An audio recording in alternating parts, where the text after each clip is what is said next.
Okay, तो chapter 5 जो है जुडिशरी, उसकी आज हम एक्सरसाइज करेंगे। क्वेश्चन 1 है, you read that one of the main functions of judiciary is upholding law and enforcing fundamental rights. वो जो हमने पढ़ा वो 3 जो उसके हैं, तो उसमें हमने ये भी पढ़ा कि उसमें एक काम उसका ये है, upholding law and enforcing fundamental rights. Why do you think an independent judiciary is necessary to carry out the important function, this important function? आप क्यों ये समझते हैं कि जुडिशरी जो है उसके लिए ये ज़रूरी है कि वो ये फंक्शन करे, यानी ये काम उसके ज़िम्मा क्यों रखा गया है? तो answer goes like this, the independent judiciary is necessary for upholding the law and enforcing fundamental rights because judiciary under any pressure from the legislature और the executive can not protect the fundamental rights of every citizen whether rich और poor. क्योंकि अगर judiciary किसी तरह से भी अगर उसके ऊपर दबाव होगा, चाहे वो एग्जीक्यूटिव की तरफ से होगा या लेजिस्लेचर की तरफ से होगा, तो वो किसी के भी फंडामेंटल राइट्स की, जिसको हम कहते हैं, पासदारी नहीं कर सकता है। इसलिए ये बहुत ज़रूरी है कि उसके पास इतना पावर होना चाहिए, कोई मुल्क में एक एजेंसी हो जो हमारे फंडामेंटल राइट्स को कम से कम गार्ड करे। बात समझ आ रही है? सो वेदर रिच और poor, people need these fundamental rights. चाहे वो अमीर है या गरीब है, कभी ना कभी तो इनकी ज़रूरत पड़ती है इंसान को, और कभी ना कभी इनमें जो है कोई ना कोई शख्स जो है इनके बीच में, या कोई कभी स्टेट भी आती है इनके बीच में। लिहाजा कोई होना चाहिए ऊपर, कोई ऐसी एजेंसी होनी चाहिए जो इसको इंश्योर करे कि किसी के भी फंडामेंटल राइट्स जो है उसमें दखल अंदाजी कोई ना करे। Equal rights and no discrimination under any consideration make the courts relevant. क्योंकि जब तक हम कोर्ट्स में सबके साथ एक जैसा बर्ताव नहीं करेंगे, किसी के साथ कोई डिस्क्रिमिनेशन नहीं होगी, तो कोर्ट्स का कोई फिर मतलब ही नहीं है। अगर इंसाफ कोर्ट नहीं देंगे तो फिर कोर्ट्स का कोई मतलब नहीं है। Therefore, if a politician or the executive has the power to appoint the judges, the judiciary will not be able to take independent decisions. और अगर हम किसी भी शख्स को जजेस के ऊपर रखेंगे, यानी मिसाल के तौर पर हमने किसी लेजिस्लेटर को हमने कहा कि जजेस आपके अंडर रखेंगे, तो फिर वो अपना इन्फ्लुएंस करेगा, वो अपने हिसाब से जो है जिसको हम कहते हैं अदालत की कार्रवाइयाँ जो है करवाएगा।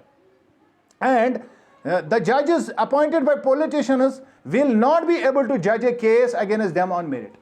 और कई मरतबा हमने ये देखा है कि पॉलिटिशियंस जो है, हमारे जो लेजिस्लेटर्स जो होते हैं वो आमतौर पर पॉलिटिशियंस होते हैं, तो पॉलिटिशियन जो सियासतदान होते हैं वो अक्सर बेशतर किसी न किसी मसले में फंस जाते हैं। लिहाजा जब उनके खिलाफ केस होगा, तो अगर उस जज को, उसी पॉलिटिशियन ने जिसके खिलाफ अब केस कोर्ट में आ गया है, उसी के खिलाफ अगर कोई कंप्लेंट आई है और उसी ने जज को भी लगाया, तो जज कैसे उसके खिलाफ इंसाफ कर सकता है? बात समझ रहे हैं मेरी? Thus, in order to prevent such a situation, Constitution provides for an independent judiciary. लिहाजा यही वजह है कि जुडिशरी को आज़ाद रखा गया है, इसको किसी के अंडर नहीं रखा गया है। Then comes question number 2.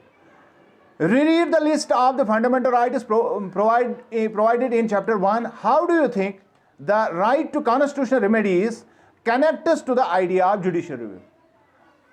पहले भी मैंने आपको बताया जो 6 फंडामेंटल राइट्स हमारे हैं, और उनके बारे में शायद अब आप मुझे कह सकते हैं कौन कौन सा है? Right to equality, right to freedom, right to education, exploitation, right to education, educational right and cultural rights. हाँ, शाबाश।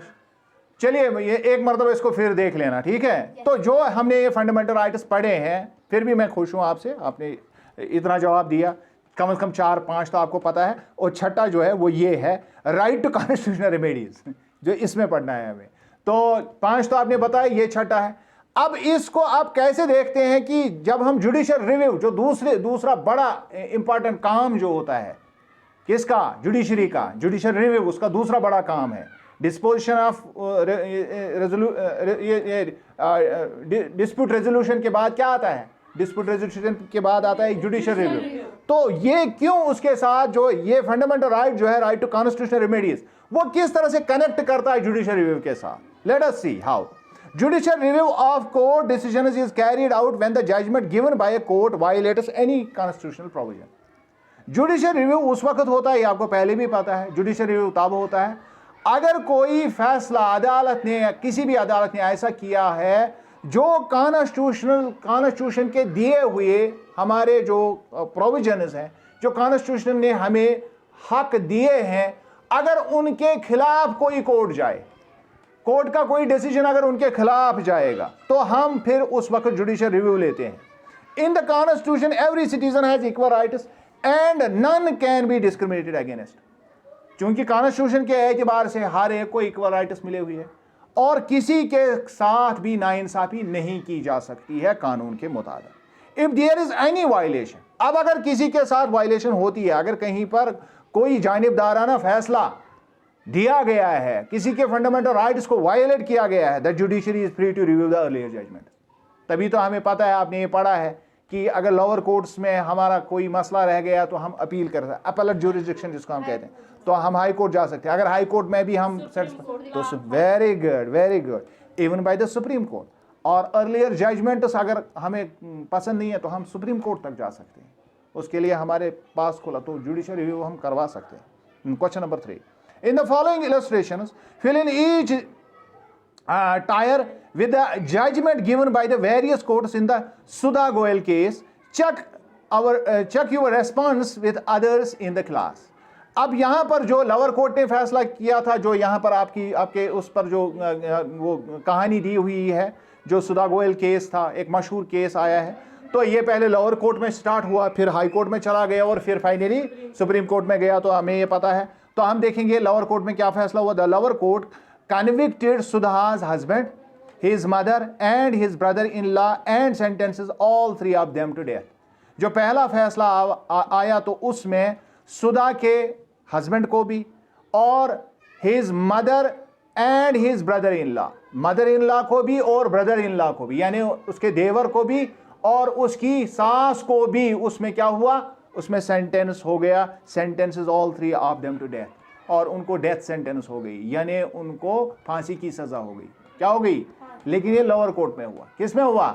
अब क्या हुआ, वो हाई कोर्ट चले गए, तो हाई कोर्ट का डिसीजन क्या है? The high court passed the judgment stating that Sudha's husband and others were innocent and set them free. अब हाई कोर्ट में ये फैसला आया, जब उन्होंने रिव्यू कराया तो हाई कोर्ट ने फैसला क्या दिया कि उनके खिलाफ फैसला गलत हुआ है, तो उन्होंने उसके हस्बैंड को भी, सुधा के हस्बैंड को भी छोड़ा और उसके बाकी फैमिली मेंबर्स को भी, और कहा कि ये इनोसेंट है, ये बिल्कुल मासूम है, इन्होंने कोई गुनाह नहीं किया है, तो उन्होंने उनको छोड़ दिया। उसके बाद अब सुधा के घर वाले जो है वो कहाँ गए? वो सुप्रीम कोर्ट गए। The supreme court passed a judgment stating that Sudha's husband and his mother were guilty and sentenced them to prison for life। और उन्होंने क्या जजमेंट दिया कि सुधा का हस्बैंड और उसके हस्बैंड की मां यानी मदर इन लॉ सुधा की, वो सारे के सारे गिल्टी थे और उन्होंने उनको जेल की सजा दे दी, उम्र कैद की सजा दे दी, फॉर लाइफ, जिसको हम उम्र कैद कहते हैं, जिसको उम्र कैद कहते हैं। The court freed the brother in law, लेकिन वहां पर जो उसका देवर था उसको छोड़ दिया गया, उसको छोड़ दिया। यानी अब आपने देखा पहले कोर्ट में क्या हुआ, फिर कोर्ट में क्या हुआ और फिर लास्ट में फाइनल वाली कोर्ट में क्या हुआ। अब सुप्रीम कोर्ट का फैसला फाइनल होता है तो इसमें फिर रिव्यू नहीं होता है। Then comes question number 4, keeping the Sudha Goyal case in mind take the sentences that are true and correct the ones that are false. अब आपको देखना है कि सुधा गोयल केस में क्या हुआ और फिर आपको टिक करना है कौन सा सही है कौन सा गलत है। The accuser took the case to the high court because they were unhappy with the decision of the trial court। बिल्कुल जो लोअर कोर्ट का, ट्रायल कोर्ट का जो पहला फैसला था वो उससे मुतफिक नहीं थे, इसलिए उन्होंने अपने केस को हाई कोर्ट में ले लिया। ये सही है, तो ये ट्रू है, इसका आंसर क्या आएगा? Tick. Number B, they went to high court after the supreme court had it is decision. ये आपको पता है, हाई कोर्ट सुप्रीम कोर्ट के फैसले के बाद हाई कोर्ट नहीं जाया जा सकता है, सुप्रीम कोर्ट जा सकते हैं, तो ये फॉल्स है। अब इसको ठीक कैसे करेंगे? They went to Supreme Court after the high court, वो सुप्रीम कोर्ट गए हाई कोर्ट के बाद। बात समझ रहे हैं? ये आप जानते हैं, had given it is decision. उसके बाद C, if they do not like the supreme court verdict the accused can go back again to the trial court. अब अगर उनको सुप्रीम कोर्ट का फैसला मंजूर नहीं है तो क्या वो ट्रायल कोर्ट फिर जा सकते हैं? वेरी गुड, नहीं जा सकते, ये फॉल्स है। The verdict of the supreme court is final, तो इसका सही जवाब ये आएगा। Question number 5, why do you think the introduction of public interest litigation that is PIL, very good. In the 1980s is a significant step in ensuring access to justice for all. इसके बारे में हमने तफसील से, और मैंने आपको ये समझाया कि इंडिया में 1980s में 80 की दहाई में ये जो है देखा गया कि बहुत सारे लोग जो है वो कानून का सहारा नहीं ले पाते हैं, क्योंकि इसमें बहुत ज़्यादा लेखा जोखा होता है, बहुत सारी परेशानी होती है, इसमें पैसा भी लगता है। तो तब जाके ये PIL जो है इसका मसला ज़ेर गौर आया। Before the 1980s filling of litigation into the courts was very costly. और हम ये जानते हैं कि 1980 की दहाई में कानून का दरवाज़ा खटखटाना कोई आम बात नहीं थी, ये बहुत महंगा था। कानून के पास जाना कोई आसान बात नहीं थी। It was costly. The poor could not afford to go to courts. और गरीब लोग अदालतों का रुख नहीं कर पाते थे, वो नहीं जा सकते थे वहाँ। Since the 1980s, the people can file their case through a letter or a telegram addressed to the Supreme Court or the High Court without spending any money. लेकिन तब से अब एक नया जो पब्लिक इंटरेस्ट लिटिगेशन का वो मामला आ गया, तो उसके ज़रिए से अब कोई भी शख्स एक टेलीग्राम या एक खत के ज़रिए से सुप्रीम कोर्ट या हाई कोर्ट में अपना मुकदमा ले जा सकते हैं विदाउट स्पेंडिंग एनी मनी। उनको किसी भी किस्म का खर्चा नहीं करना पड़ेगा। The court take it as PIL। और कोर्ट किस तरह से इस केस को देखते हैं? PIL के through, that is public interest litigation. Thus, it is a significant step in ensuring access to justice to all the citizens. अब आपको भी, ये किसी को भी लगेगा कि नहीं, ये सबसे बड़ी बात है कि गरीबों को भी इस तरह से कानून के दायरे में लाया गया और अब वो भी अदालतों का अच्छी तरह से इस्तेमाल कर सकते हैं। Question number 6, read excerpt from the judgment on the Olga Tellis versus Bombay Municipal Corporation case। एक और केस उसमें आपका दिया हुआ है। Now write in your own words what the judges meant when they said the right to livelihood was part of the right to life। अब इसमें जो लोग वहाँ पर पेवरमेंट्स पर जो गुजर बसर करते थे बम्बई में, उस ज़माने में उसको बम्बई, आज मुंबई कहते हैं, उस ज़माने में उसको बम्बई कहते थे, तो वहां पर क्या हुआ उनके साथ, जब उन्होंने राइट टू लाइवलीहुड को part of right to life बताया। यानी जब कोई शख्स, हम किसी शख्स को कहते हैं कि आपको जिंदा रहने का हक है, इसका एक मतलब यह भी है जिंदा रहने के लिए कुछ कमाना जरूरी है। बात समझ रहे हैं? तो that is equal to right to livelihood. जब तक आप कुछ कमाएंगे नहीं, जिंदा कैसे रहेंगे? बात समझ रहे हैं? तो ये लोग जो पेवरमेंट्स पर, फुटपाथ्स पर जो इन्होंने झुग्गियां बनाई थी, तो इनके खिलाफ वहां पर जब म्युनिसिपल कॉर्पोरेशन ने इकदाम किया, उनकी वो झुग्गियां वहां से हटाई, तो उन्होंने केस दायर किया। जब उस केस को कोर्ट ने सुना तो उन्होंने किस तरह से उसको देखा, अब आंसर में हम देखेंगे। Olga Tellis versus Bombay municipal corporation case portrays the plight of lakhs of persons who live on pavements and in the slums in the city of Bombay। हम जानते हैं कि जब हम इस केस को देखते हैं तो उसमें हमें ये पता चलता है कि किस तरह से इंडिया में बहुत सारे ऐसे लोगों की कहानी उसमें से हमें दिखती है कि कितने लोग ऐसे हैं जिनके सिरों के ऊपर छत नहीं है और वो मजबूर हो जाते हैं फुटपाथ पर सोने के लिए या ज़िंदगी बसर करने के लिए। They constitute nearly half the population of the city. और बम्बई की गली कोचों में, गली मोहल्लों में जो फुटपाथ पर लोग रहते हैं, तकरीबन बम्बई की आधी आबादी उनकी होती है। यानी पूरी बम्बई की जो आबादी है, जिसको आज हम मुंबई कहते हैं, चूंकि वहाँ पर आपके बुक में बॉम्बे इसको लिखा हुआ है तो दैट इज़ वाई कि यहाँ पर बम्बई ही लिखना पड़ता है। तो जो मुंबई की आज की पॉपुलेशन, उसके हिसाब से भी जो फुटपाथ पर रहने वाले लोग जो हैं वो आधी पॉपुलेशन के बराबर है, बम्बई की आधी पॉपुलेशन के बराबर। These men and women came to court to ask for a judgment that they cannot be evicted from their shelters without being offered alternative accommodation। उन्होंने केस किया, जब म्युनिसिपल कॉर्पोरेशन ने इनके खिलाफ कार्रवाई की, उनको फुटपाथ से हटाना शुरू कर दिया। हालांकि गवर्नमेंट का यह हक है, फुटपाथ पर लोग नहीं रह सकते हैं, लेकिन उन्होंने केस दायर किया और उन्होंने कहा कि आप हमें यहाँ से निकाल बाहर नहीं कर सकते हैं, आप एविक्ट नहीं कर सकते हैं जब तक हमारा एकोमोडेशन का अलग से आप कहीं पर इंतजाम ना करें। हम कहां रहेंगे, हमारे लिए कोई इंतजाम करो।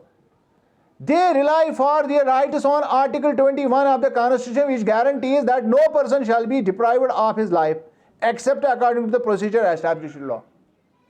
और उन्होंने वहां पर कॉन्स्टिट्यूशन के आर्टिकल 21 का सहारा लिया उन्होंने कहा कि आर्टिकल 21 हमें ये चीज गारंटी करता है कि हमारी लाइफ आप छीन नहीं सकते, हमारी जिंदगी आप छीन नहीं सकते हैं जब तक हमने कोई गुनाह ना किया।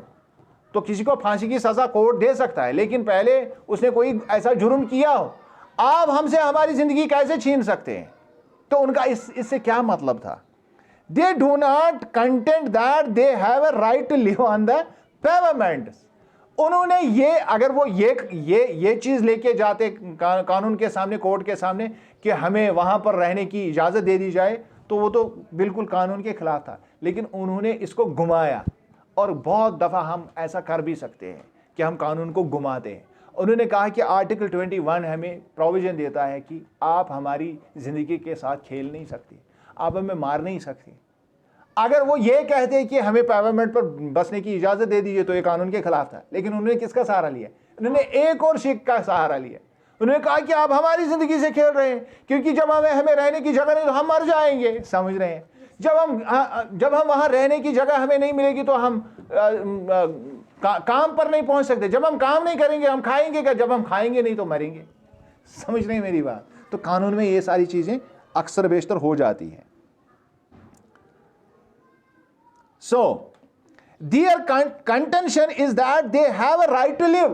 उन्होंने कहा कि हमारा जीने का हक है, right to live, fundamental right है, a right which cannot be exercised without means of livelihood. लेकिन ये ऐसा हक है, हमें जिंदा रहने का हक ऐसा है कि तब तक आदमी जिंदा ही नहीं रह सकता है जब तक जिंदा रहने के लिए वो कमाएगा नहीं। खाने के लिए, जिंदा रहने के लिए खाना पड़ता है, खाने के लिए कमाना पड़ता है। तो उन्होंने ये केस इस तरह से ट्विस्टेड केस बनाया कोर्ट में। They have no option but to flock to big cities like Bombay. अब उन्होंने कानून के सामने ये कहा कि उनके पास कोई ऑप्शन ही नहीं है, इसलिए वो बॉम्बे में इस तरह से जमा हो गए हैं और वो पेवरमेंट्स पर रहने के लिए मजबूर हैं, which provide the means of bare sustenance. और बम्बई एक ऐसी जगह है जहां पर हमें कम से कम कमाने के लिए उतना मिलता है जिसके जरिए से हम अपना पेट पाल सकते हैं। They only choose a pavement or a slum which is nearest to their place of work. इसलिए किसी भी स्लम में, किसी भी झुग्गी झोंपड़ी में वो बसने के लिए, या किसी भी पेवरमेंट पर वो बसने के लिए इसलिए मजबूर है क्योंकि वो नज़दीक होता है उनके वर्क प्लेस के, जहां पर वो दिन में काम करते हैं तो उनको आसान होता है, वो उसी जगह के पास में स्लम में अपनी ज़िंदगी गुजारने के लिए मजबूर हो जाते हैं। Their plea is that the right to life is misleading without a right to the protection of the means by which alone life can be lived. और उन्होंने जो अपना जो केस जो बनाया वो क्या था? उन्होंने कहा कि देखिए, अगर आप हमें कहते हैं कि राइट टू लाइफ हमारे पास है, हमारे लिए राइट टू लाइफ कोई मायने नहीं रखता है जब तक आप हमें कुछ कमाने के लिए आप यहां पर रहने की इजाजत नहीं देंगे, वरना हमारे लिए इस कानून का कोई मतलब नहीं है। अगर आप यहां से हमें निकालेंगे तो हम मर जाएंगे। बात समझ रहे हैं? तो ये तरीका उन्होंने इख्तियार किया। उसके बाद आती है glossary. Acquit, this refers to the court declaring that a person is not guilty of the crime which he she was tried for by the court. और उस शख्स को हम, व्हेन समबडी इज एक्विटेड, इसका मतलब है उससे केस खारिज हो गया है और उस शख्स को बरी का करार दिया गया है। तो जब किसी के खिलाफ अदालत फैसला देती है कि ये शख्स जो है ये गिल्टी नहीं है, तो कोर्ट की टर्म्स में उसको we call it that he has been acquitted, तो उसको रिहा कर दिया जाता है। To appeal, in the context of this chapter, this refers to a petition filed before a higher court to hear a case that has already been decided by a lower court. अगर कोई case lower court में decide हो गया है पहले से ही और आप उसके फैसले से मुत्तफिक नहीं है, तो जब आप हायर कोर्ट में जाते हैं उसको अपील कहते हैं, उसको अपील कहते हैं। उसके बाद compensation, in the context of this chapter this refers to money given to make amends for an injury or a loss. और कंपनसेशन का मतलब होता है अगर दो शख्सों के बीच में कोई झगड़ा हो और किसी ने किसी का नुकसान किया है तो उस नुकसान की भरपाई को हम कंपनसेशन कहते हैं कोर्ट की टर्मिनोलॉजी में। Eviction, in the context of this chapter, this refers to the removal of person from land, homes that they are currently living in. कोई भी शख्स अगर किसी जगह पर रह रहा है और अगर उसको बाय फोर्स वहाँ से निकाल दिया जाए तो उसको एविक्शन कहते हैं, बेदखल करना, समझ रहे हैं। उसके बाद violation, in the context of this chapter it refers to both to the act of breaking a law as well as to the breach of infringement of fundamental rights. Violation का मतलब होता है कि अगर आपने कि कहीं पर भी कोई कानून तोड़ा है और या अगर किसी के फंडामेंटल राइट्स के अंदर दखल अंदाजी की है तो उसको वायलेशन कहते हैं। कोर्ट की टर्मिनोलॉजी में उसको वायलेशन कहते हैं। तो आई होप कि आपने इसको अंडरस्टैंड किया होगा। एक मरतबा फिर सुनिएगा इसको, तो ये ख़त्म हो गया है।